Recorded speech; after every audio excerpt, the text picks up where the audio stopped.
Hello everyone, कैसे हैं आप लोग। उम्मीद करता हूँ आप एकदम बढ़िया होंगे। तो साथियों, आज के इस लेक्चर में हम लोग देखने वाले हैं क्लास 10th के हिस्ट्री के चैप्टर नंबर 2 के वन लाइनर क्वेश्चन। साथियों, चैप्टर का नाम है समाजवाद और साम्यवाद। साथियों, ये इसके पार्ट नंबर 1 है। साथियों, हम लोग एकदम बेहतरीन तरीके से समाजवाद और साम्यवाद के वन लाइनर क्वेश्चन इस लेक्चर में करेंगे साथियों। और साथ ही बता दें साथियों कि हम लोगों ने हिस्ट्री के चैप्टर नंबर 1 का वन लाइनर क्वेश्चन ऑलरेडी कर चुके हैं साथियों। अगर आप लोगों ने उस वीडियो को नहीं देखा होगा तो इस वीडियो के डिस्क्रिप्शन में उसका लिंक होगा, जाके आप वहां से उस वीडियो को देख सकते हैं, या उसका प्लेलिस्ट बना होगा साथियों, वहां से आप जाके भी देख सकते हैं। और साथ ही साथियों कि अगर आप इस चैनल पर नए हैं तो चैनल को सब्सक्राइब कर दीजिए, वीडियो को लाइक कर दीजिए, और साथ में आपका जो भी डाउट हो आप कमेंट में टाइप करके पूछ सकते हैं। तो चलिए साथियों, देर न करते हुए चलते हैं हम अपने क्वेश्चन की तरफ साथियों। तो चलिए साथियों, आज का सबसे फर्स्ट नंबर साथियों क्वेश्चन है। क्वेश्चन कह रहा है कि समाजवाद की मुख्य विशेषता क्या है। ठीक है, बताना है कि समाजवाद का साथियों मुख्य विशेषता क्या है, ये बताना है। तो देखिए, समाजवाद का मुख्य विशेषता साथियों सामाजिक समानता और संपत्ति में वितरण करना ही समाजवाद का मुख्य विशेषता होता है। ठीक है साथियों, ये आप अपने दिमाग में बैठा लीजिएगा। ठीक है, चलिए नेक्स्ट क्वेश्चन की तरफ चलते हैं साथियों।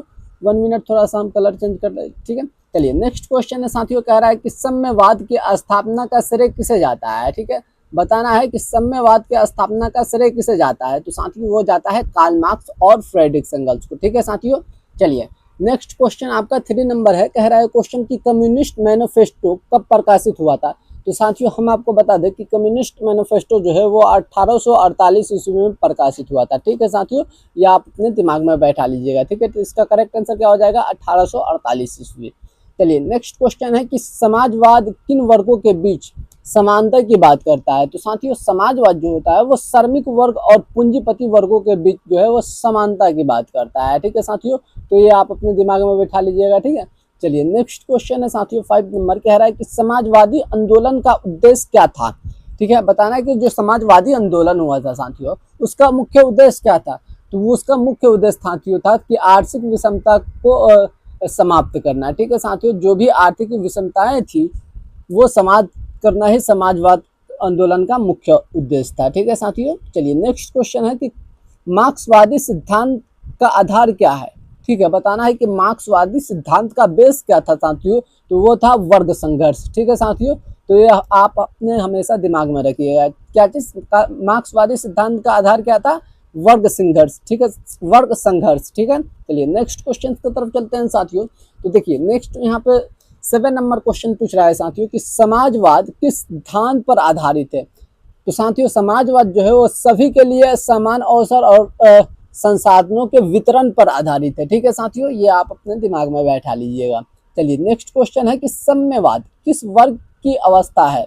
तो साथियों हम आपको बता दें कि साम्यवाद जो होता है वो एक वर्गहीन और एक राज्यविहीन समाज की व्यवस्था है। ठीक है साथियों, तो ये आप अपने दिमाग में बैठा लीजिएगा। ठीक है साथियों, चलिए नेक्स्ट क्वेश्चन की तरफ चलते हैं। नेक्स्ट आपका 9 नंबर क्वेश्चन है। क्वेश्चन कह रहा है कि मार्क्स का मुख्य सिद्धांत क्या है। तो साथियों मार्क्स का मुख्य सिद्धांत यह है कि इतिहास वर्ग के संघर्ष को आगे बढ़ाना। ठीक है साथियों, ऐतिहासिक वर्ग को संघर्ष में आगे बढ़ाना ही मार्क्सवाद का सिद्धांत था। ठीक है, चलिए नेक्स्ट क्वेश्चन है आपका कि समाजवाद किनके अधिकारों की बात करता है। तो समाजवाद साथियों जो होता है वो श्रमिकों और गरीबों के अधिकारों की बात करता है। ठीक है साथियों, किसके, श्रमिकों और गरीबों के अधिकारों का समाजवाद बात करता है। ठीक है, चलिए नेक्स्ट क्वेश्चन है साथियों। नेक्स्ट क्वेश्चन पूछ रहा है कि साम्यवाद क्रांति का उद्देश्य क्या है। तो साथियों साम्यवाद क्रांति का आपका उद्देश्य क्या हो जाएगा साथियों, वो हो जाएगा पूंजीपति वर्गों को सत्ता से हटाकर श्रमिक को शासन स्थापित करना ही साम्यवाद का मुख्य उद्देश्य था। ठीक है साथियों,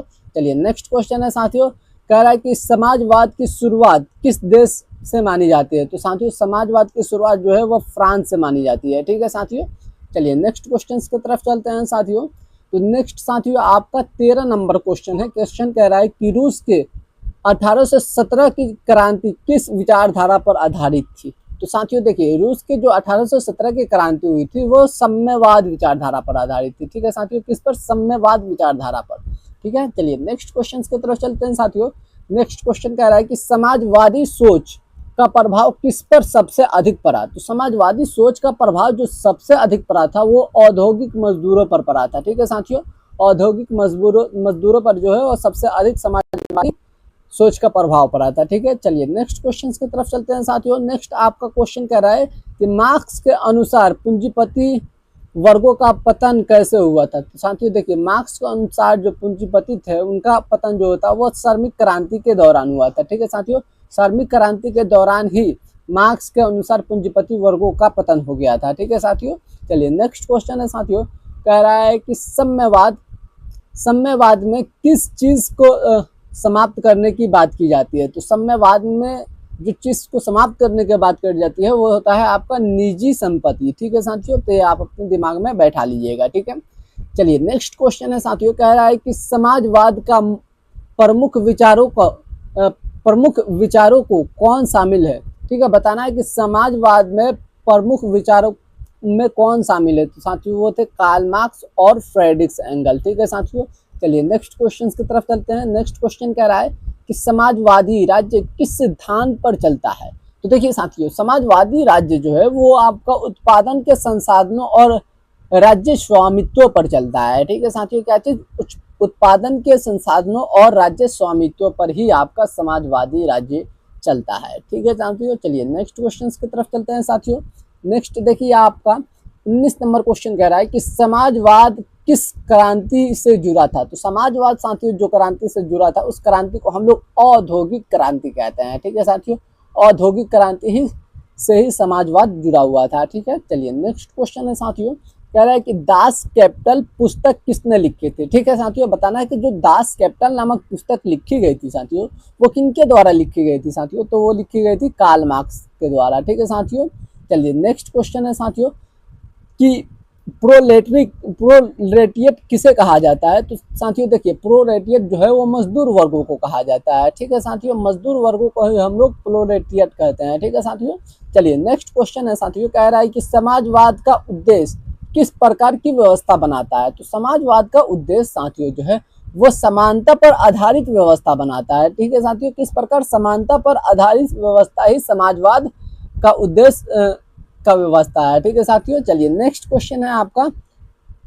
कि पूंजीवादी व्यवस्था का मुख्य लाभ किससे मिला।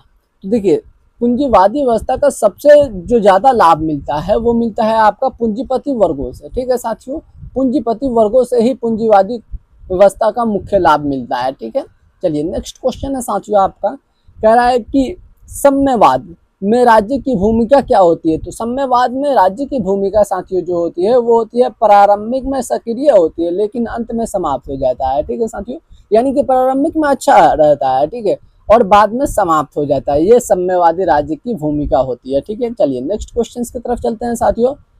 तो नेक्स्ट साथियों आपका क्वेश्चन 25 नंबर को कह रहा है कि समाजवादी सरकार में शिक्षा कैसी होती है। तो समाजवादी सरकार में जो शिक्षा होती है वो बिल्कुल निःशुल्क होती है, बिल्कुल फ्री होती है। ठीक है साथियों, और सभी के लिए जो साथियों जो होता है वो निःशुल्क और सम्मान होता है। ठीक है, ये चीज आप ध्यान में रखिएगा। ठीक है, सभी के लिए समाजवादी सरकार में शिक्षा जो है वो निःशुल्क रहती है और समान रूप से होती है। ठीक है, चलिए नेक्स्ट क्वेश्चन है साथियों, क्वेश्चन कह रहा है कि समाजवादी विचारधारा कि वर्गहीन समाज का क्या महत्व है। तो साथियों, समाजवादी विचारधारा में वर्गहीन समाज का विचार यह है कि यह अंतिम लक्ष्य होता है। ठीक है साथियों, यही जो होता है यह अंतिम लक्ष्य होता है समाजवादी विचारधारा के वर्गहीन के लिए।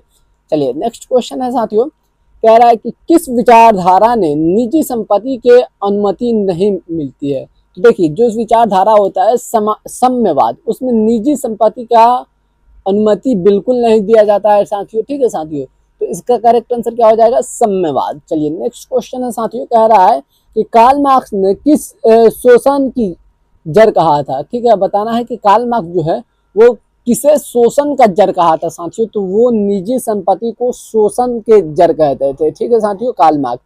चलिए नेक्स्ट क्वेश्चन है साथियों आपका, कह रहा है कि समाजवादी आंदोलन की नींव किसने रखी। तो देखिए, समाजवादी आंदोलन का नींव जो रखे थे उन्हें हम संत साइमन और चार्ल्स फेरियर के नाम से जानते हैं। ठीक है साथियों, संत साइमन और चार्ल्स फेरियर ये दो व्यक्ति थे। ठीक है साथियों, इन्होंने ही समाजवादी आंदोलन का नींव रखा था। ठीक है साथियों, चलिए नेक्स्ट क्वेश्चन की तरफ चलते हैं साथियों। नेक्स्ट आपका क्वेश्चन है कि रूस के क्रांति का नेता कौन था। तो देखिए, रूस का क्रांति का नेता साथियों आपका था देमियर लेनिन ने। ठीक है साथियों, यानी कि लेनिन का नाम जो पूरा था वो व्लादिमीर लेनिन था। ठीक है साथियों, चलिए नेक्स्ट क्वेश्चन की तरफ चलते हैं साथियों। नेक्स्ट 30 नंबर हो गया साथियों। नेक्स्ट 31 नंबर साथियों क्वेश्चन है। क्वेश्चन क्या कह रहा है कि लेनिन ने किस दल का नेतृत्व किया था साथियों। तो लेनिन जो था वो किस दल का नेतृत्व किया था, तो साथियों वो किया था बोल्शेविक पार्टी का नेतृत्व। ठीक है साथियों, कहीं कहीं बोल्शेविक पार्टी ना लिखकर कहीं कहीं क्या लिख देता है, बोल्शेविक क्रांति। ठीक है साथियों, तो इससे आप कंफ्यूज मत होइएगा, कहीं कहीं बोल्शेविक पार्टी ना लिखकर बोल्शेविक क्रांति लिख देता है। ठीक है साथियों, तो ये आप हमेशा ध्यान में रखिएगा। लेनिन ने ही बोल्शेविक पार्टी का स्थापना किया था, यानी कि नेतृत्व किया था, और बोल्शेविक क्रांति का नेतृत्व इन्हें नहीं किया था। बोल्शेविक पार्टी हो या बोल्शेविक क्रांति हो, दोनों का नेतृत्व इन्हें नहीं किया था। ठीक है, हालांकि दोनों नाम एक ही है, बट पार्टी यहाँ पर कर दिया गया है, यहाँ पर क्रांति कर दिया गया है। ठीक है, चलिए नेक्स्ट क्वेश्चन है साथियों। नेक्स्ट की बोल्शेविक क्रांति किस वर्ष हुई। तो साथियों देखिए, बोल्शेविक क्रांति जो हुई थी वो आपका 1917 ईस्वी में हुई थी। ठीक है साथियों, 1917 ईस्वी में हुई थी। तो ये आप ध्यान में रखिएगा। तो इसका करेक्ट आंसर क्या हो जाएगा, 1917 ईस्वी।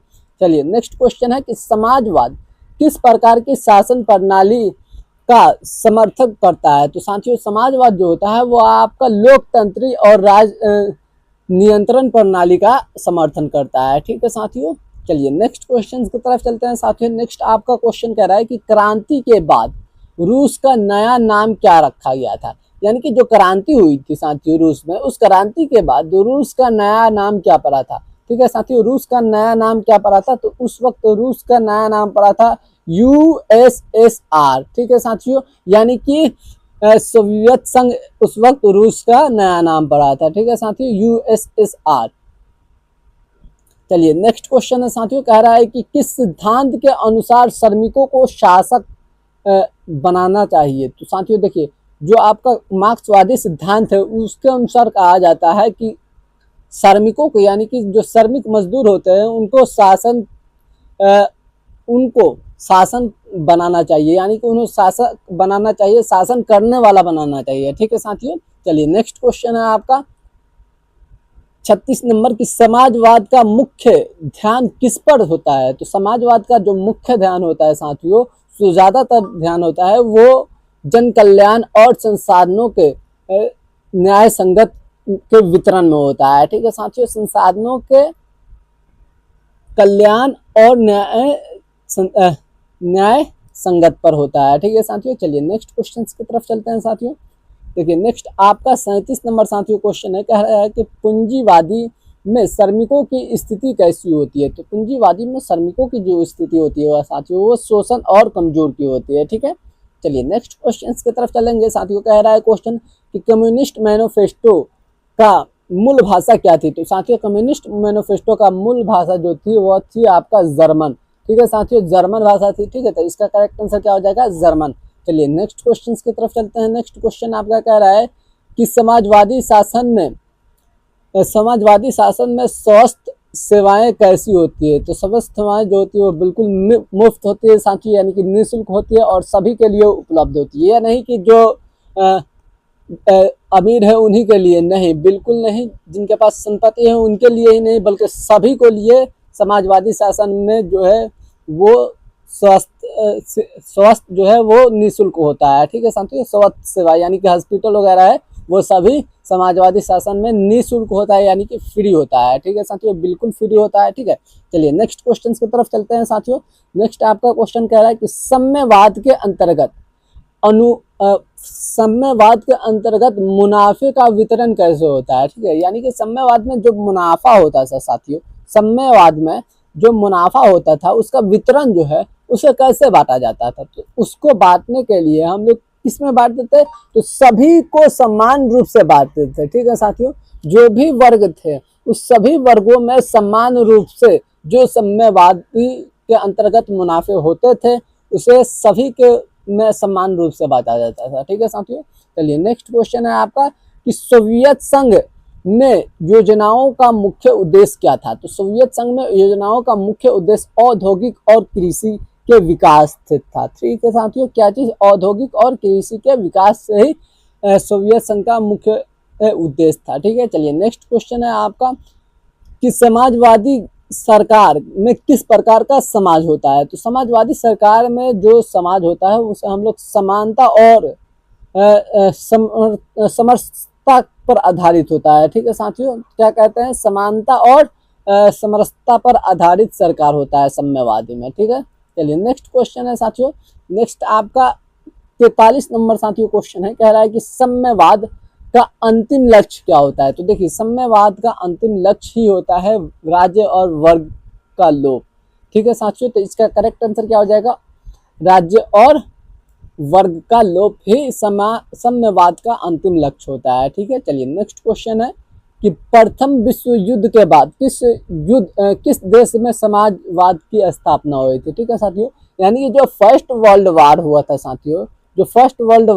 साथियों, उसके बाद किस देश में जो है वो समाजवाद का स्थापना हुआ था साथियों। तो वो हुआ था आपका रूस में, और रूस के क्रांति के बाद, यानी कि रूस में हुआ था, और रूस के क्रांति के बाद साथियों रूस का नाम क्या पड़ गया था, USSR। ठीक है साथियों, चलिए तो इसका करेक्ट आंसर क्या हो जाएगा, रूस। चलिए नेक्स्ट क्वेश्चन है साथियों। नेक्स्ट क्वेश्चन क्या कह रहा है कि समाजवाद विचारधारा के अनुसार आर्थिक शक्ति किसके पास होनी चाहिए साथियों। तो समाजवाद विचारधारा के अनुसार जो आर्थिक शक्ति होनी चाहिए वो होनी चाहिए राज्य और समुदाय के पास। ठीक है साथियों, चलिए नेक्स्ट क्वेश्चन की तरफ चलते हैं साथियों। नेक्स्ट क्वेश्चन कह रहा है कि समाजवाद में किस प्रकार की आय संरचना होती है। तो साथियों समाजवाद में जो आय संरचना होती है वो सम्मान और न्यायपूर्ण होता है। ठीक है साथियों, चलिए नेक्स्ट क्वेश्चन है साथियों, कह रहा है कि किस क्रांति से साम्यवाद का विस्तार हुआ। ठीक है साथियों, कि साम्यवाद के विस्तार जो है वो किस क्रांति से हुआ था साथियों। तो हुआ था रूस के क्रांति से। ठीक है, और रूस के क्रांति के बाद ही रूस का नाम क्या पड़ गया था, USSR। ठीक है, चलिए नेक्स्ट क्वेश्चन है साथियों। नेक्स्ट आपका 48 नंबर क्वेश्चन है कि समाजवाद किस चीज का विरोध करता है साथियों। तो समाजवाद पूंजीपतिवादी और समाजवाद के असमानता पर जो है वो विरोध करता है। ठीक है साथियों, यही समाजवाद का जो है मुख्य उद्देश्य और मुख्य विशेषता ही होता है। चलिए नेक्स्ट क्वेश्चन नहीं है साथियों, यानी कि आज के इस लेक्चर में हम लोगों ने कुल 48 क्वेश्चंस किए। ठीक है साथियों, 48 वन लाइनर शॉर्ट क्वेश्चंस किए था साथियों। तो आप इन सभी क्वेश्चंस को अच्छे तरीके से याद कर जाइए, और मेरा यकीन मानिए कि हम जितने भी वन लाइनर क्वेश्चंस करा रहे हैं साथियों, वन लाइनर सीरीज में जितने भी क्वेश्चंस करा रहे हैं वो सभी आपके लिए इम्पोर्टेंट है, बिल्कुल इम्पोर्टेंट है। और आपके बोर्ड के एग्जाम में बिल्कुल यही से क्वेश्चंस आने वाले हैं, और इससे बाहर एक भी नहीं आएगा। आप 100% मेरा मानिए ना कि इससे बाहर अगर आप इस सभी क्वेश्चंस को, हम जितने भी क्वेश्चंस करा देंगे आपको, अगर आप सभी क्वेश्चंस को याद कर जाइएगा तो आप 100% एकदम निश्चित रहिए कि आपके बोर्ड के एग्जाम में से इसी में आने वाला है। ठीक है साथियों, कि 100% आपके बोर्ड के एग्जाम में इसी से क्वेश्चन आएगा साथियों। हम एक चैप्टर का, यानी कि चैप्टर बाई चैप्टर, पर चैप्टर का हम आप लोगों को पर चैप्टर का लगभग 4 से 5 पार्ट लेके आएंगे। ठीक है, 4 से 5 पार्ट लेके आएंगे। ठीक है साथियों, हालांकि ये पार्ट नंबर 1 था जिसमें हम लोगों ने कुल 48 क्वेश्चंस देखे। ठीक है, ये पार्ट नंबर कितना 1 था जिसमें हम लोग 48 क्वेश्चन देखे। तो आप समझ सकते हैं कि अगर चैप्टर 1 का पार्ट 4-5 होगा तो कितने क्वेश्चंस हो सकते हैं, लगभग 200-250 क्वेश्चंस हो सकते हैं एक चैप्टर से। ठीक है, तो इतने अगर आप क्वेश्चंस कर लेते हैं साथियों तो ये सवाल ही नहीं उठता है कि आपसे इससे ऑब्जेक्टिव क्वेश्चंस एक भी छूटे। ठीक है, तो आप बेफिक्र हो जाइए, आपसे एक भी ऑब्जेक्टिव क्वेश्चंस नहीं छूटेगा साथियों। ठीक है, तो आप एकदम निश्चित से पढ़िए और अच्छे तरीके से सभी क्वेश्चंस को याद कर जाइए। अपने नोट कॉपी में भी जो है नोटबुक में भी इसे नोट कर लीजिए साथियों अच्छे तरीके से, ताकि ये आपके माइंड में हमेशा फिट हो जाए और आप उसे देखते रहिए। ठीक है, तो चलिए बस आज के लिए इतना ही, फिर मिलेंगे नेक्स्ट वीडियो में नेक्स्ट पार्ट के साथ। तब तक के लिए जय हिंद, बाय बाय।